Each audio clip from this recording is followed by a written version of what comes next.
Hey everybody, Ryan from Rhino Hockey Channel here. Alright, gonna go over all four of the games from the NHL today. Well, playoff wise, there was the last regular season game technically between Calgary and Vancouver, which case Calgary won 6-2. So, there you go. Regular season's over as of today. Hooray! Alright, let's get started with these playoff games. Alright, if you had not done so already, hit that subscribe button and also hit that like button for this video. It helps the channel out, helps the video out. And also, make sure to check out my predictions video. If you have not done so already, it should be tagged right above, or already was. And if not, it will be tagged at the end of the video too. Alright, let's get started. Alright, so first matchup is Game 3 between Washington and Boston. Back in Boston. Let's see how this one went.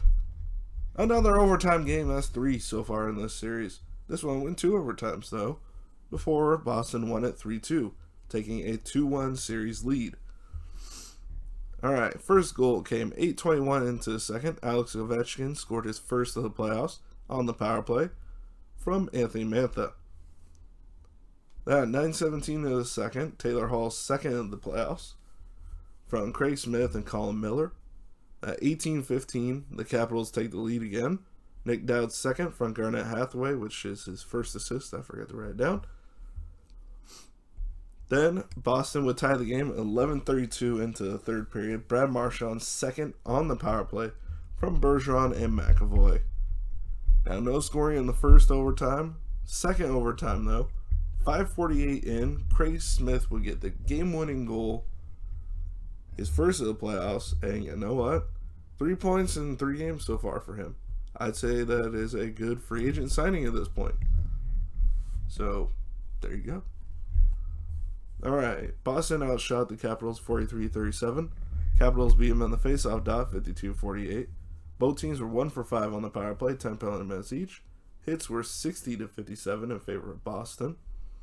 Blocks 20-14 in favor of Washington. And giveaways 12-10, Boston with 12. Samsonov was in net. I didn't catch the injury report, but I'm wondering if Anderson is hurt because he was not even the backup. Which is unfortunate because he actually did pretty good in 2 games that he played so far. Samsonov, not bad. 40 saves, 930 save percentage. Actually, I shouldn't say not bad. Very good game for him. Especially considering he wasn't even the backup of late. He just got off of the COVID protocols. So, there you go. Tuukka Rask, 35 saves for a 946 save percentage. Another great game for him. And the victory as well. Alright. Next game's in Boston, I believe, on Friday? Yeah, it should be Friday. If not, that's on Saturday. But Game 3, will Boston take a 2-game lead? Or will Washington tie the series? Alright, Nashville versus Carolina. Carolina is up 1-0 in this series so far. Let's see how they did tonight. Carolina won this one 3-0, taking a 2-0 series lead. Only the second team to do that so far in these playoffs. So 8 minutes and 3 seconds into the first period, Sebastian Aho will score his first of the playoffs on the power play from Svechnikov and Hamilton. That'd technically be your game-winning goal. There you go. They'd had 2 empty netters at 19:07. Aho's second from Brett Pesce. And then in 1932, Warren Fogel's first from Jesper Fast, giving Carolina a 3-0 victory and a 2-0 series lead. Going back to Nashville. Alright, Nashville outshot Carolina 32-31. They beat them in the faceoff dot as well, 52-48. Nashville on the power play is 0 for 7. That's not a good number. Carolina was 1 for 3. 18 penalty minutes for Carolina, 10 for Nashville. Hits were 52-39 in favor of Carolina. Blocks 17-10 in favor of Carolina. And giveaways 19-16-19 for Arizona. I was about to say Arizona. Nashville. Alright, Juicy Saros had 28 saves for a 933 save percentage. Solid game. Nedeljkovic had 32 save shutout for the victory. First playoff shutout for the rookie. And a series lead for Carolina that needs to win just one of these next two in Nashville to put a serious choking grip on Nashville. Now that they're choking, just they're got by the neck and are squeezing him, saying, "You're just about done. Let's finish this off." All right. Next game. Game 1 between first North Division matchup so far, too. Winnipeg versus the Edmonton Oilers. Oilers' first playoff game since they lost Game 7 to Anaheim. Oh, God, what was that? 3 years ago? 4 years ago now? Oh. All right. Well, Winnipeg won Game 1. And Winnipeg is without Pierre-Luc Dubois, who was out with undisclosed injury tonight. Was a game-time decision. And, what's his name? Nikolai Ehlers is out as well. Was not ready to go tonight, but they think he should be next one. All right. Scoring actually started 8:24 into the second period. Jesse Puljujarvi scored his first of the playoffs from Tyson Barrie and Darnell Nurse. That'd be the only goal they score. 11:01 into the second, Tucker Poolman will score his first of the playoffs from Wheeler and Thompson, tying the game. And the eventual game-winning goal will be scored at 9:14 into the third. Dominic Toninato would score his first from Logan Stanley, and Thompson would have 2 assists tonight. 18:13 into the third, Kyle Connor's first from Scheifele and Pionk. And at 18:45, Wheeler's first from Connor and Scheifele, making it 4-1, Winnipeg with a Game 1 victory and a 1-0 series lead. Edmonton outshot Winnipeg 33-22. Winnipeg beat them heavily in the faceoff .60-40.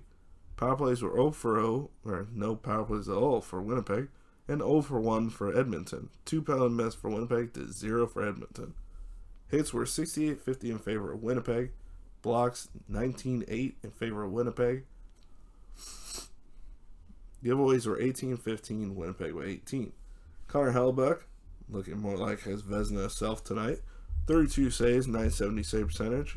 And Mike Smith, 18 saves for 900 save percentage in the loss. Like I said, the dark horse, Mike Smith, needs to be on top of his game. It was not great tonight. All right, last game of the evening, St. Louis versus Colorado. Colorado's up 1-0 in this series. David Perron is still out for St. Louis in this one, so that hurts. So let's see how they did tonight. Not great. 6-3 victory for Colorado. Great game for Colorado. Alright. 35 seconds into the first, Jonas Donskoy would score his first of the playoffs from Ryan Graves and Nazem Kadri. At 18:05 of the first, Nathan McKinnon's third goal of the playoffs already on the power play from Cale Makar and Jonas Donskoy. Then at 3:14 of the second, Jonas Donskoy would score his second of the game, second of the playoffs, on the power play from McKinnon and Rantanen, giving him 3 points in the first 23 minutes of this game. Samuel Blais would respond, making it 3-1. His first of the playoffs from Clifford and Torrey Krug. Then at 10:07 of the third, Braden Shen would score on the power play from Tyler Bozak and Torrey Krug. Now, this power play came courtesy of a Nazem Kadri major penalty for hit to the head of Justin Falk, who did not return to the game, by the way. So one of 2 defenders St. Louis had lost at this point, because at 9:24 of the second, Robert Bertuzzo left the game and did not return either. So the rest of this game, they'd have 4 defenders. That hurts. And Kadri, shocker, is probably going to be suspended in the playoffs again. That's, well, can't call that a shocker. That is just it didn't take long. All right. 15:25 into the third, Nathan McKinnon would score his second of the game, fourth of the year of the playoffs, from Devin Taves and Gabriel Landeskog, making it 4-2. Then, literally 15 seconds later, Mike Hoffman would score his first from Nico Mikkola and Robert Thomas, making a 1-goal game again, 4-3. But they would not be able to get that tying goal, because at 17:51, Brandon Saad would score his first of the playoffs from Tyson Jost. At 19:48, Nathan McKinnon would complete the first hat trick of the playoffs, his 5th of the playoffs already, from Rantanen and Landeskog. So McKinnon already with 5 goals and 2 assists? Yeah, 5 goals and 2 assists. So 7 points in 2 games for him. I'd say St. Louis is having a very hard time stopping him. And you know what? Considering he missed the last few games with injury, I'd say that injury's not bugging him too much. If it is, I don't want to see him uninjured, because he has just been decimating a really good defensive team. Alright, that's it for the game. Like I said, Kadri probably going to be suspended is my guess.